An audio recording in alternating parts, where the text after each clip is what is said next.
tell me whether I have a training problem, a messaging problem, a team problem, an individual problem. Until I can diagnose what it is that I need to fix, then I can't just apply a kind of one-size-fits-all training solution, whether it's got AI in it or not.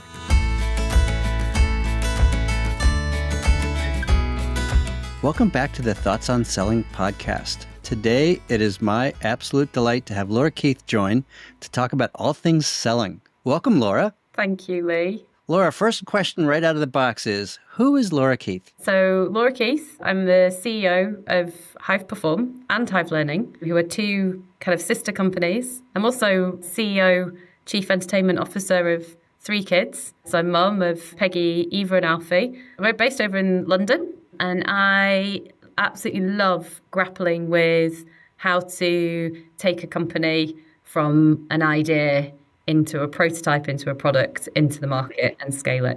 So that's the stuff I love to do. So you're an entertainer and a builder. Yes. Yeah. Yes, Nice. I am. I'm a builder too. I'm not a maintainer. I'm an entertainer and a builder as well, not a maintainer. Yeah. Good to have at a party. Absolutely. So what got you into sales originally? Originally, I never kind of went to go into sales as a career. I was actually always obsessed with psychology and human behavior. And that's what I studied at uni. I then really enjoyed working with children, did a lot of work in supporting children with particular learning needs, and decided I wanted to be an educational psychologist. So I joined a company where it was about tutoring and supporting children, but learning business at the same time. And part of running the business was to grow the membership as well as obviously supporting the children who were there. And I just loved talking to parents, understanding their pain points, understanding how we could help solve problems.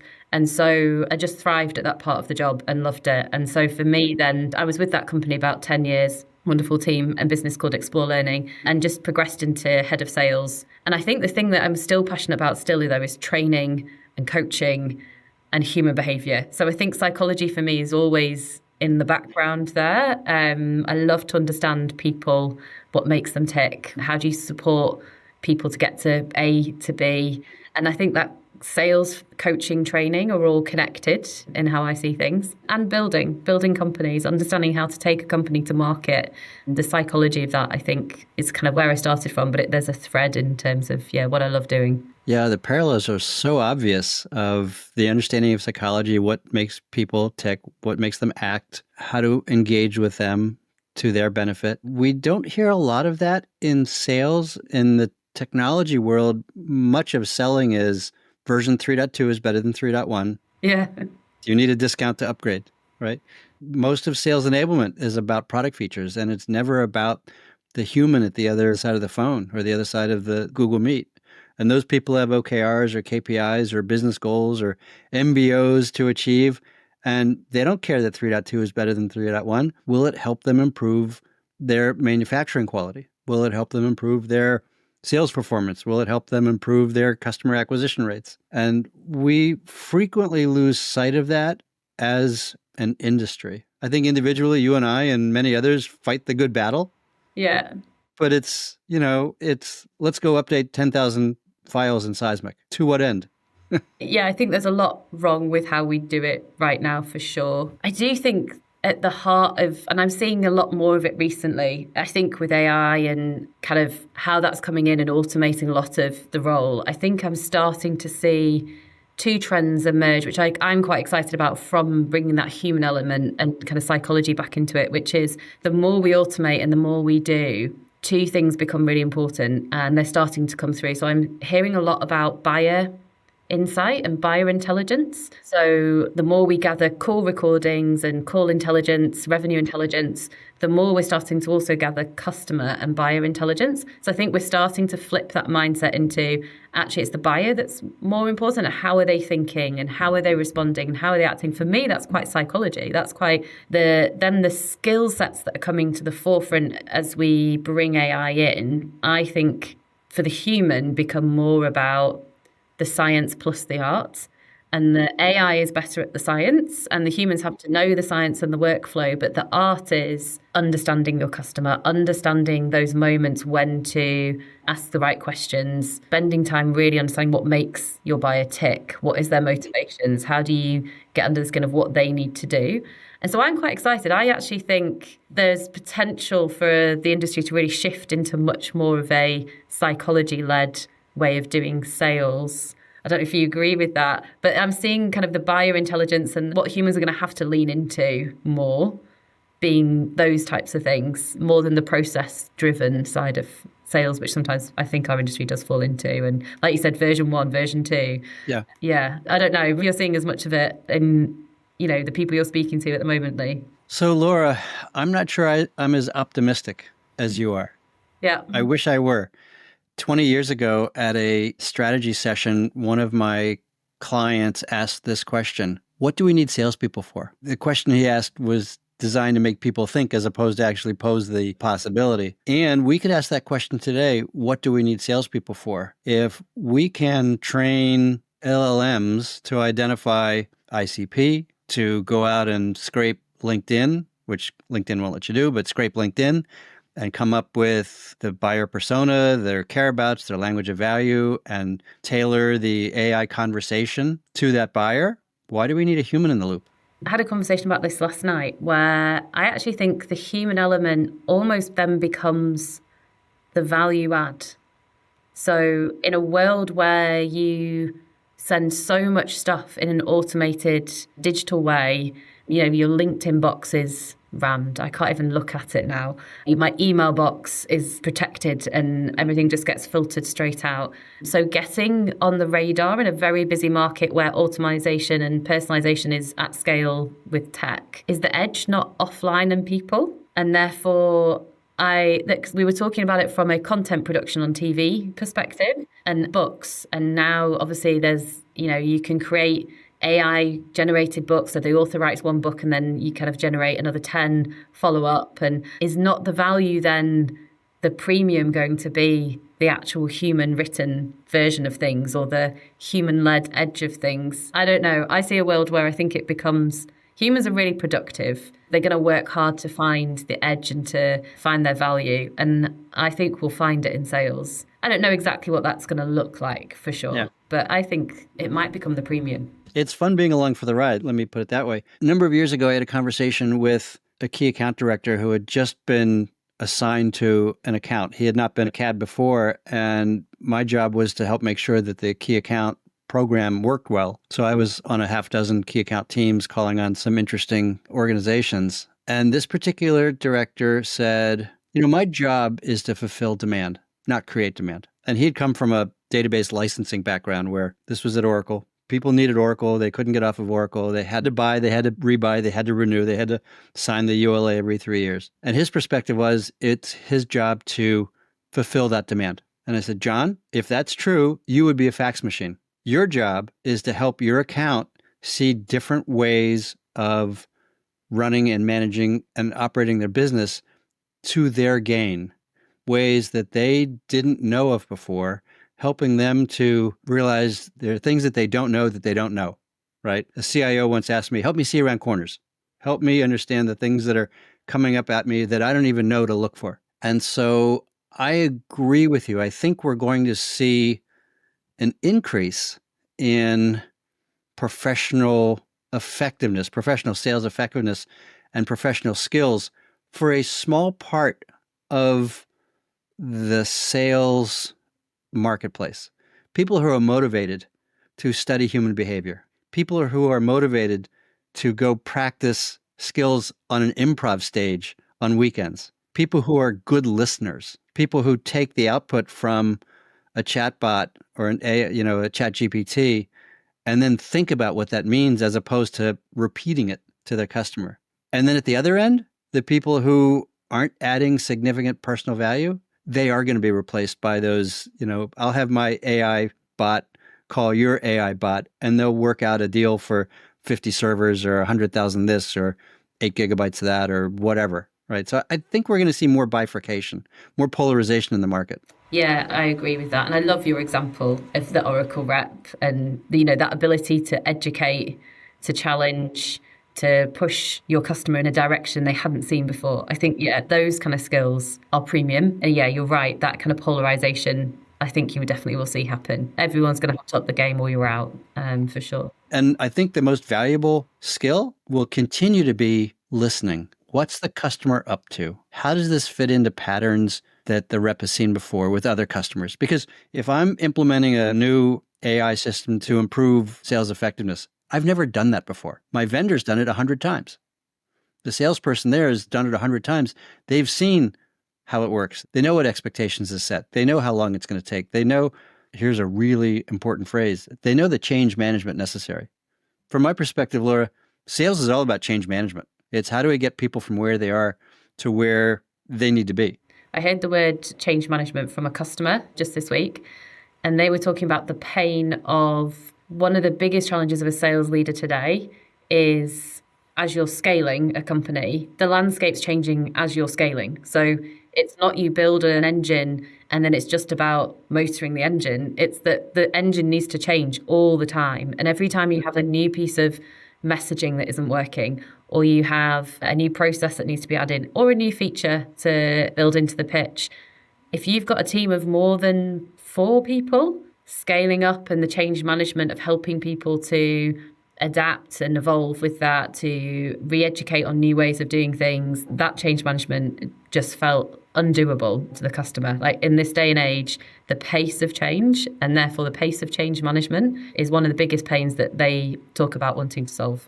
So Matt Dixon took a snapshot in 2020 of the selling environment. We had gone from mostly live in-person and phone call meetings to mostly Zoom. And Matt was able to take tens of thousands of hours of recordings and analyze what's going on in the selling environment today, right? We didn't have that kind of data before. We had little touch points along the way, and Matt reset our expectations of how should people be selling today. It's not about fear, uncertainty, and doubt. It's not about providing information. Customers are drowning in information. What they need is help making decisions, help moving forward, because no decision is safe. No decision is a safe decision. A decision can be risky. If only, Laura, there was the ability to capture what's going on today in the selling environment. If we could look into CRM and call recordings and say, these are the changes that are happening today. What do you think? Would that be useful? Well, I hope it's useful. That's the exact problem we obsess over. So at Hive Perform, the problem we love, we are working really hard with a great set of customers to try and solve, is if you could leverage all of your call intelligence, email intelligence, if you can map it to what great looks like in your business. So like what are your sales processes, methodologies, but also what's your messaging, what's your core product marketing messaging that your reps need to understand? What's your ICP? What are your customers, common objections or questions that they're going to ask? And then have all of that played back to you in a way that helps you to then add the human element of making better decisions on, okay, subjectively, I felt like the customer was here, but objectively, the data is showing me that this is how the customers responded. That the change that you see in how you run SQL to close is that everything then becomes objective.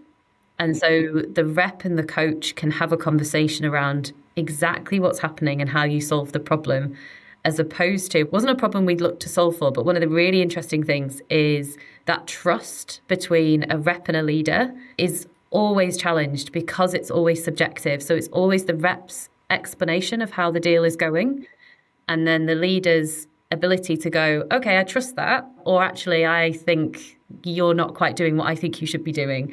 And so as soon as you remove that and put objectivity and data in the way, the conversations become highly collaborative. The focus on what needs to be done becomes much more focused, and you can both talk about solving rather than the problem up front for a lot longer. And then also that ability to ask 2 questions, I think, are really important. One is, are my reps, or as a rep, am I actually doing what I need to be doing? What have I not done? Where are my blind spots? And for the leader, like, are my reps doing what they should be doing? Are they adhering to kind of the right process and methodologies to close? And then from a leader perspective, have I actually set the the right processes? Have I set the right messaging? And how is that messaging landing with my customers and evolving over time so that I also take responsibility for making better decisions, shifting how we operate, using a data-led approach to kind of help to improve that sales optimization or sales orchestration process through there. So it's a problem that we see predominantly in B2B, in scaling companies, particularly as they start to go from building, from kind of founder-led to building those engines of growth. I think it's right now in today's market, it's a really hard problem to stay on top of. And that change management piece we talked about before, if you can equip teams with the ability to see the data and make better decisions faster, the outcomes that you should be able to see a more repeatable sales process, less pain in change management, less variability in sales rep performance. You should be able to level up your team much more effectively. And then ultimately, obviously, what you're looking for is increase in velocity, improvement in conversion rates. Before you've even noticed there's going to be a conversion rate drop, you should be able to approach. And so, yeah, we're really excited. And I think there's loads more in this space. So we're really excited about exploring the next phase, which is multi-threading. How can we help the reps to see exactly who they've spoken to, how those key stakeholders are reacting, so that you mentioned it before, Lee, the goal of the rep is on decision day, that D-Day moment, and all the steps that you're doing to build up to it, which is kind of two fundamental steps. Have you positioned your company well enough to outperform your competitor? And have you, to solve obviously a very clear problem for the customer, and have you lined up all the stakeholders you need to, so that when decision day happens, all the stakeholders are set to argue for your company to solve that problem at that point in time?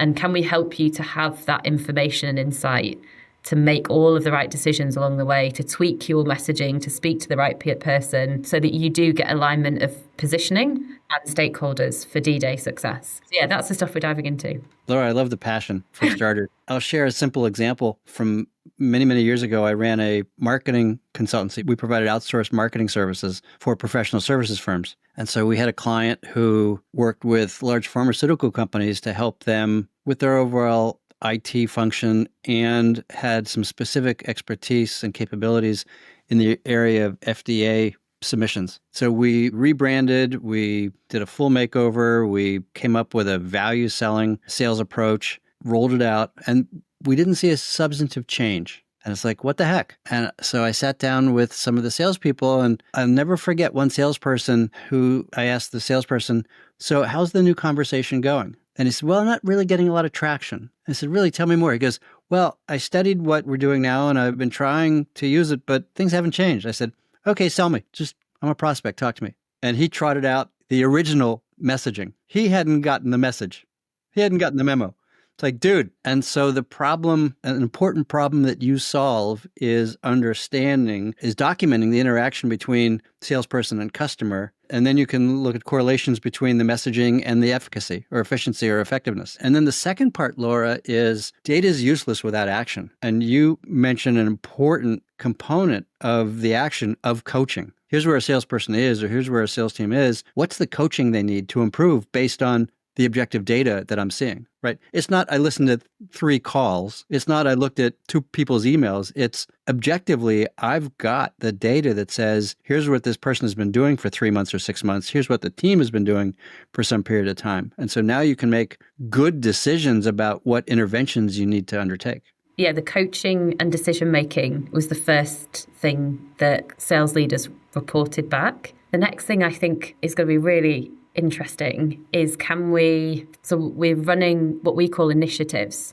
So now I've identified that this particular rep, every time they are doing the demo phase of the sales process, they keep not either messaging or positioning in the right way. They also aren't particularly good at talking to outcomes and customer case studies in that particular bit. I've seen that behavior repeated enough times to know that this is not a one-off. And so I can see that in the data. And so actually then what we're looking to do is set off an initiative. So sales rep A, every time you have a demo call coming up, we're going to remind you before that demo call, these are the key things. Just a reminder, like you've got this call coming up, these ones are demos. So not every time they've got a call, a specific call that's a demo.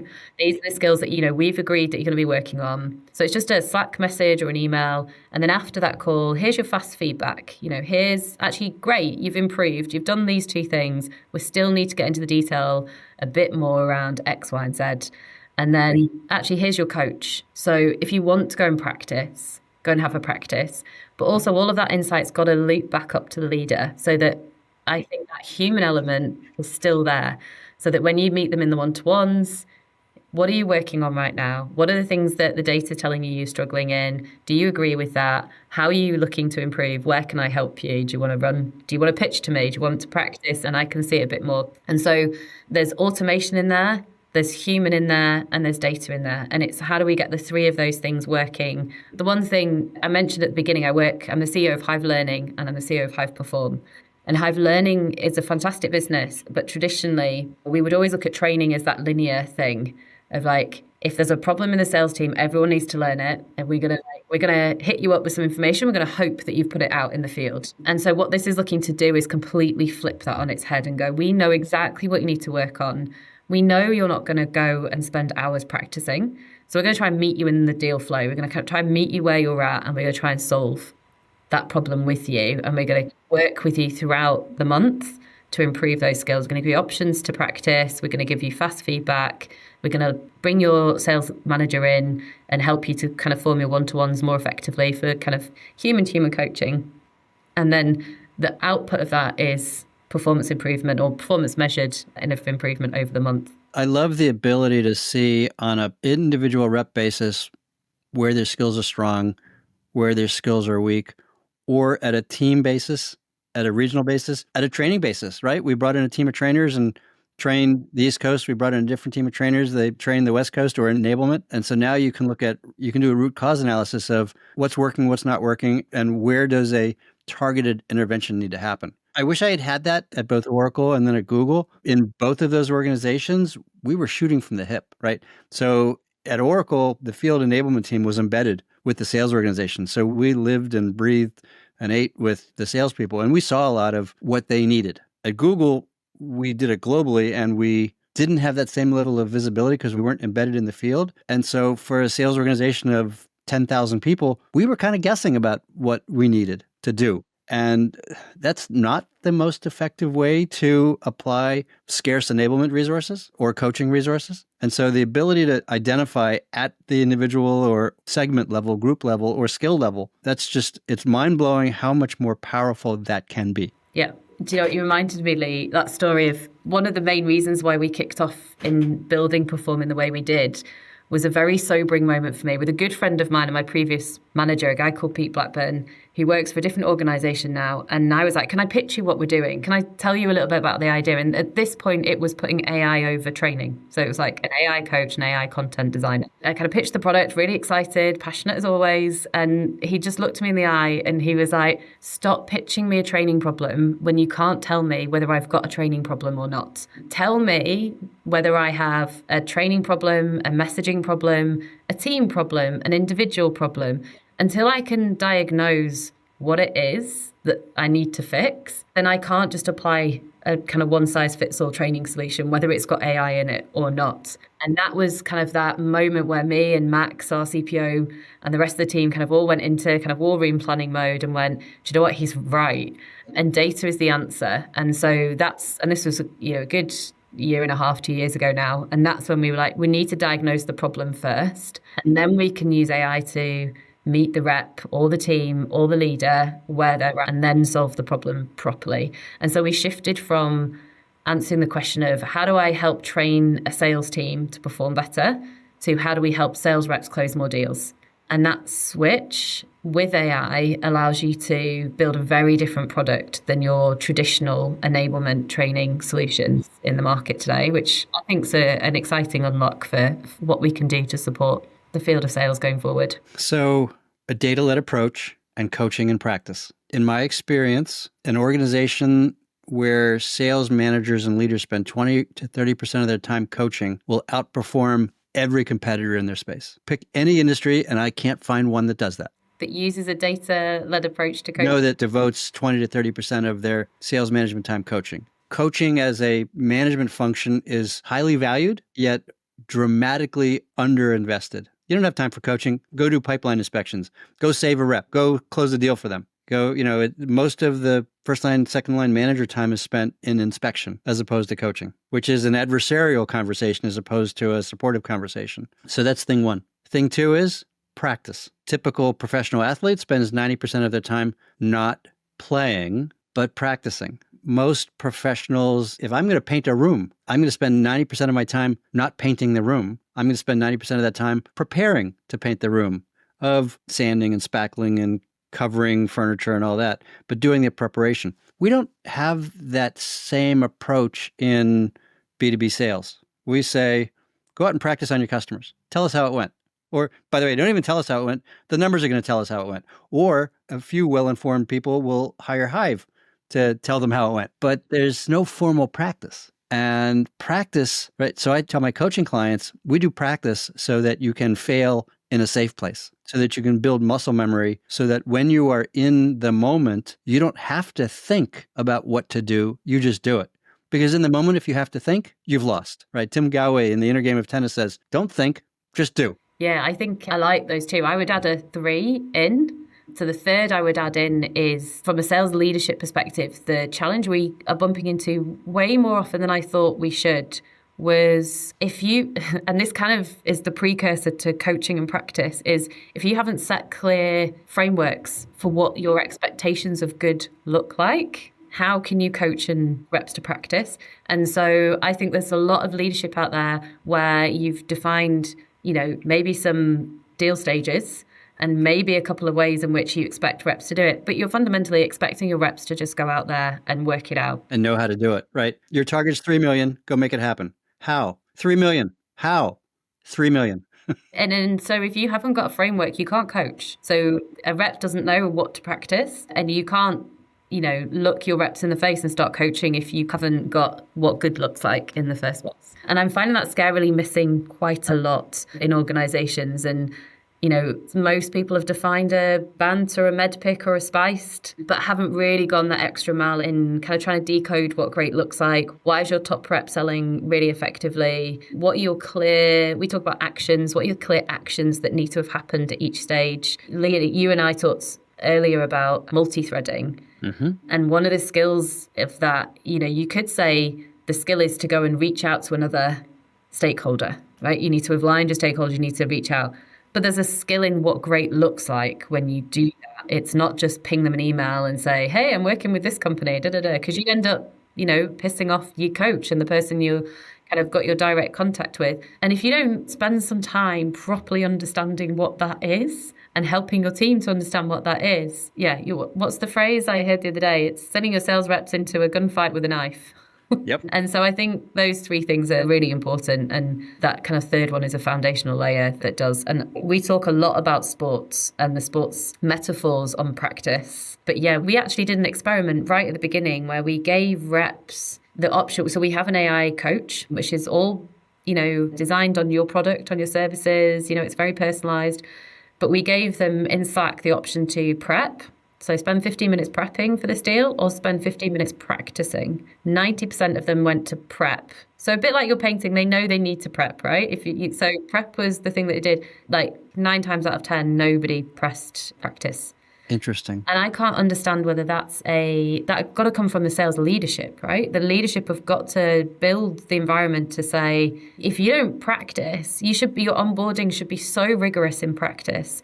And that should then be passed on to how you practice outside of the onboarding phase, but it just disappears. I've just spent an hour today doing demo club with my senior exec team, with my CPO, with everyone in my business should be able to pitch the business. And we're changing regularly.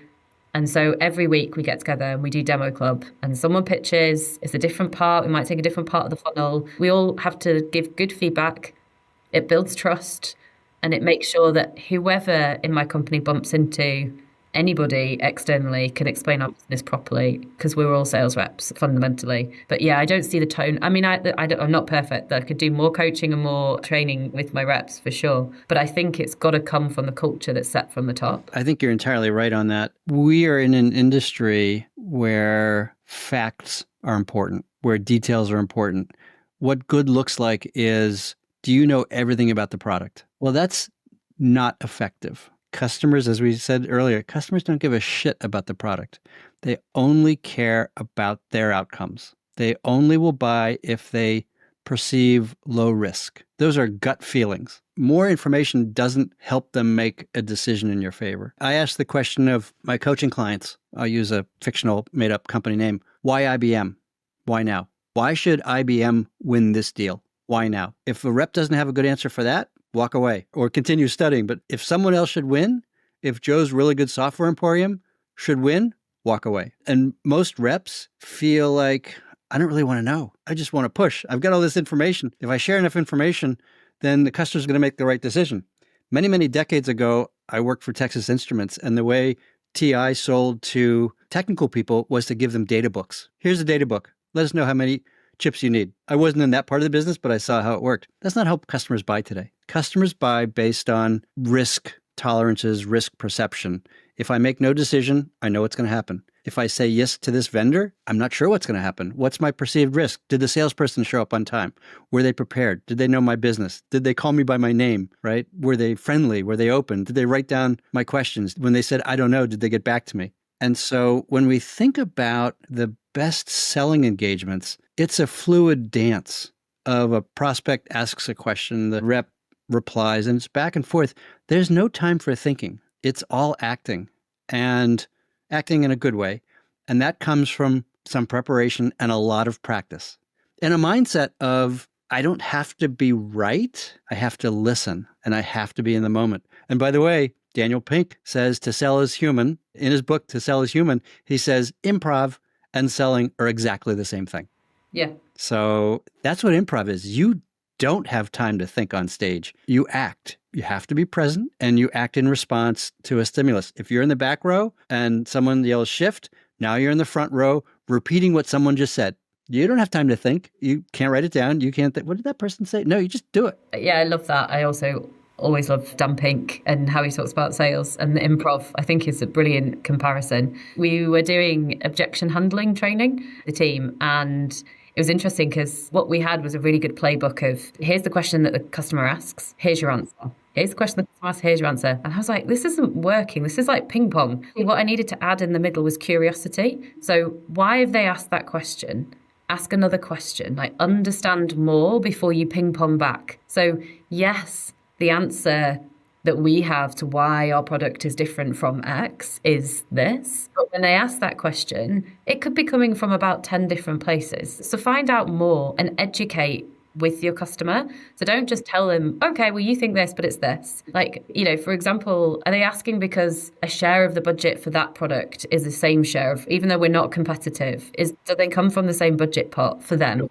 And if it does uncover that and work out, okay, well, there are 2 or 3 different ways you can look at this. And if you did it this way, this would be the outcomes. And if you did it this way, and allow them to then come to the decision as to where they want to go and what's the right thing for them. So help educate and pull them along the journey with curiosity rather than ping pong objection handling. And I think that's sort of similar to what you were saying in terms of, I suppose it's the skill of improv is don't have to just ping pong and answer back. Like the skill of improv is to explore the question out loud with the customer and not be scared to do that. Yeah, in improv, every statement is an offer. Yes. We're not doing that right now. I hear that from a lot of my customers. Are we thinking that at some point down the road this might be more important, or perhaps you're just not seeing the business impact, as opposed to, well, you really should, or well, I'll drop the price, right? There's a lot of financial deal creation through discounting, and I've seen that very much not work. Because ultimately, if I'm buying a $50,000 application or $1 million application, the acquisition cost is a small part of my total cost of implementation. And so saving 20%, big deal, right? You're not saving me anything on the implementation. And by the way, if you cut the cost, do you not trust your product? Do you don't have full faith that it's going to deliver? Why are you reducing that part of the risk for me? Are you actually not reducing risk? You might be increasing the perceived risk. Yeah, exactly. It's crazy times, Laura. And I love your introduction. You came from a psychology background. I have an economics background, and I spent some time in the psych lab. By the way, not as a patient, Just to claim. Not as a subject. At least you've highlighted that one.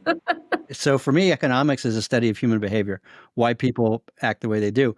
And sales is exactly the same thing. And sales management should be exactly the same thing, along with the perspective of what good looks like. We touched on a couple of really interesting points. One is a data-led approach, right? So without knowing objectively what's going on, where do you fix? So a data-led approach is critical. Again, at Oracle and at Google, we did it by gut feel. We knew what worked by and large. So across the board, we used kind of a peanut butter approach, and that kind of worked. If I had been able to target individual managers, individual reps with very focused interventions, we could have improved performance even more. And then coaching and practice and coaching. They go hand in hand. Without coaching, practice is less useful, right? If you're not getting input on what good should look like or what good does look like, practice can be less effective. So I love that you are supporting sales leaders and sales management with the coaching and practice support, because that helps. What else should we talk about? Or does that cover it nicely for now? I think that covers it nicely. I think otherwise we're going to dive into another deeper conversation. I think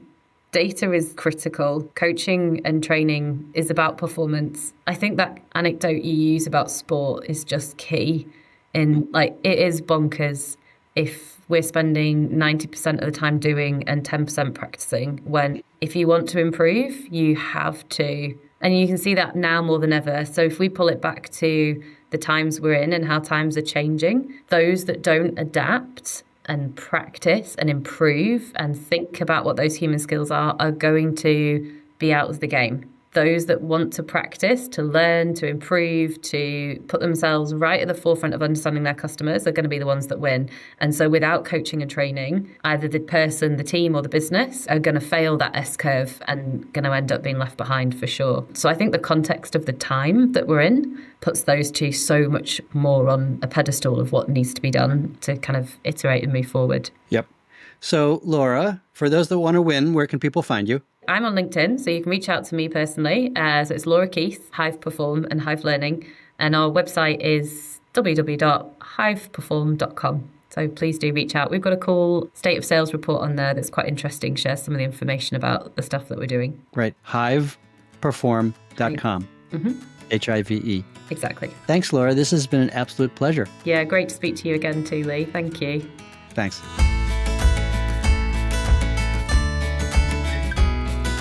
Another deep dive into the topic of sales excellence and the performance mindset. If you found this conversation interesting, I would appreciate it if you would share the podcast with a coworker or two. And to explore this topic in more depth, send me a note via the contact form on podcast.thoughtsonselling.com or find some time for us to talk at meet.acellergroup.com. Thanks.